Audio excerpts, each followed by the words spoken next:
జ్యోతిష్యం తెలుసుకోవడం వల్ల ఏం ఉపయోగం ఉంటుంది, జాతక చక్రం తెలుసుకోవడం వల్ల జాతకాలను మేము నమ్మము అనే వాళ్ళ కోసం ఒక ఉదాహరణ చెప్పాలనుకుంటున్నాను.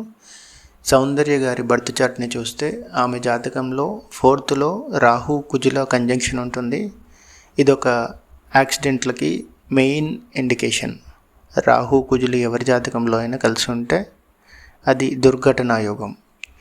రెండవది, సౌందర్య గారి లగ్నాధిపతి శుక్రుడు 9th ప్లేస్లో ఉండి శని కేతువుల మధ్య కంప్రెస్ అయ్యారు. ఇది కూడా ఒక యాక్సిడెంటే అన్నట్టు.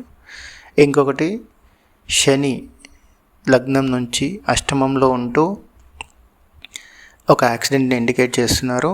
ఇది కూడా ఒక దుర్ఘటన యోగానికి ఇండికేషన్. ఈ విధంగా ఆస్ట్రాలజీ తెలుసుకోవడం వలన మన జాతకంలో మన భవిష్యత్తు ఎలా ఉంటుందని తెలుసుకోవచ్చు.